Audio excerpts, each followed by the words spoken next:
Alright, Throwback Thursday, guys. And no, that's not a Saucony shoe. It's just a Saucony box having another shoe inside. Unfortunately, I cannot find the box of it. I know I have it for sure, and I'm sure I'm gonna bring it out at some point and find it and show it to you guys. But for now, I have placed them in this box just to keep them away from direct light. And without further ado, let me pull the shoes out and show it to you. This shoe came out 7 years ago, so around 2007, and this is the lower version of it. The motto is Jordan, Jeter Vital, and the low, of course, the Jeter Vital was initially released as a mid as well. Multiple colorways, and this one is the predominantly black low version of it. I absolutely love this one. I've worn it many times. As you can see, it's a perfect condition on the outside, but when I flip it down, the outsole actually shows a little bit of wear.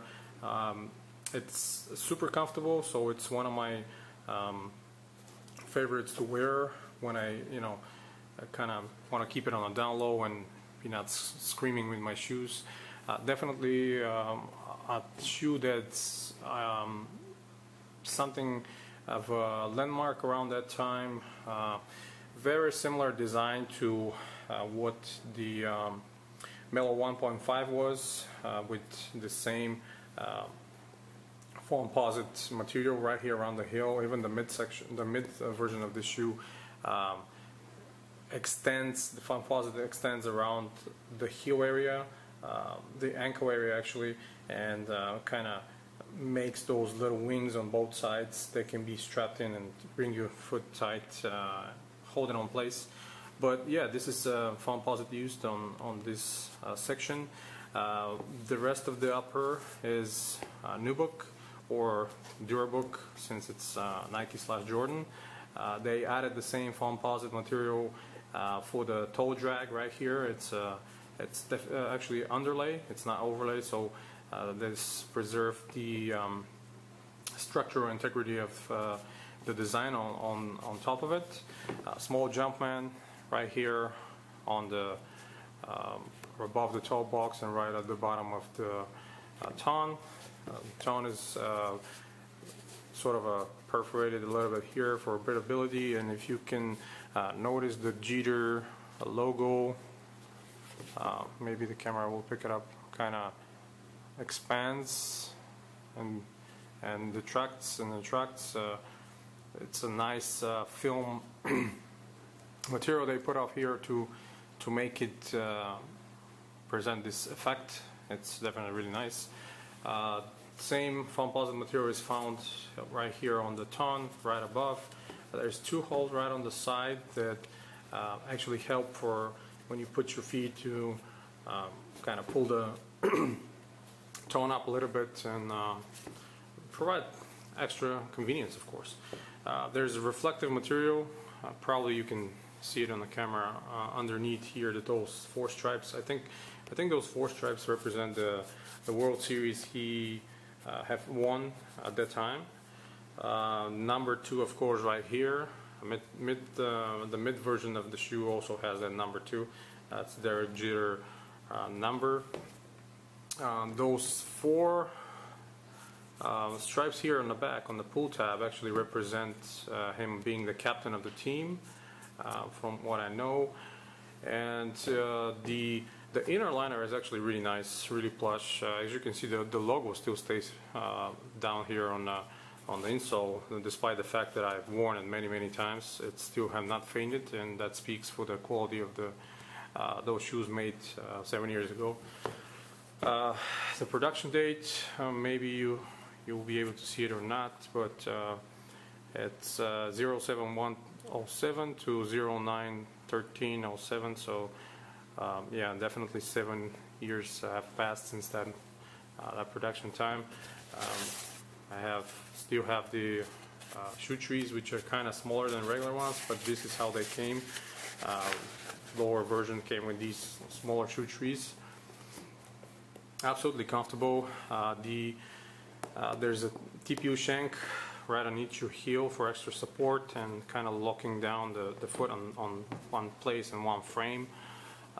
The outsole is multi-surface purpose outsole with a herringbone and with other traction patterns. And actually right here, it's kind of hard to pick up now, but it was translucent.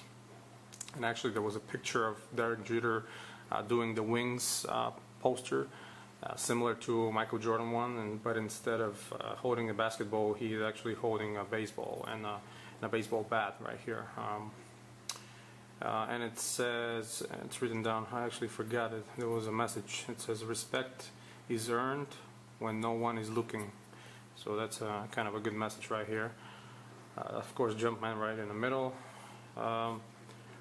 This shoe has interesting cushioning system. It's what they used to call DHIP, which is sort of a derivative of the Phylon foam. So it's kind of a targeted sections Phylon that they use to adjust the cushioning according to the current player needs. So for Derek Jeter, was placed on the spots and the points that he required, and he wanted those to be placed in. It's kind of a softer Phylon than the normal Phylon, and some of you might know it's actually sort of similar to Jordan 20, Jordan 21.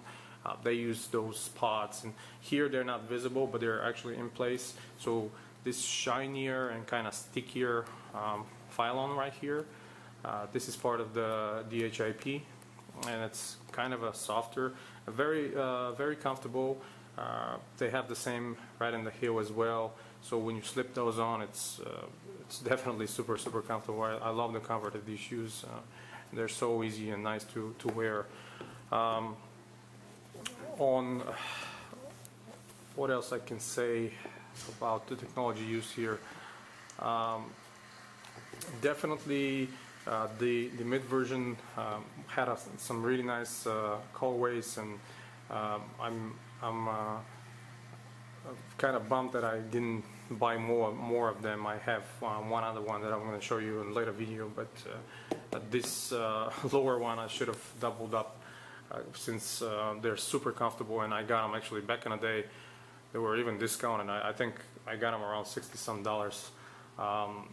They, before all the hype, we know that they often, even Jordans went on sale, and it was not a problem to buy them, much later for a lot lower price. This is Silver Jumpman right on the heel. It's really nice. With so many similarities to the Melo 1.5, but as we know, the Melo 1.5, the cushioning system is completely different. It has a full-length air unit in there. Outside is similar, though. That's something that both shoes share. And I believe they have the same designer as well. If I'm not mistaken, the guy's name is Jason Medina, maybe, if I'm remembering correctly off the top of my head. But yeah, definitely a great job by him. I believe this shoe is it's great. Derek Jeter reaching the end of his career really soon. I think his line was kind of overlooked, and people didn't care too much about the shoes. But I think they're still classic looking. They're very comfortable, and they can be worn pretty much at any situation. I mean, in my modest opinion, they're really nice looking and nice feeling. One last thing, I actually got these in half size down, similar. So those are 8 instead of 8.5. Similar to the fit of the Melo 1.5. These always ran half size smaller. Bigger, sorry, for some reason. So instead of 8.5, I went with size 8, and they fit me perfectly well. They are exactly the same width of my foot, so comfort is perfect, and my toe is where I like it to be right in front, without being crushed, of course, but still providing a very good comfort. And yeah, that's pretty much it, guys. I mean, it's a classic shoe that's 7 years old now, and I wore it many times. But as you can see, with Durabook and Nubook, creases don't even show.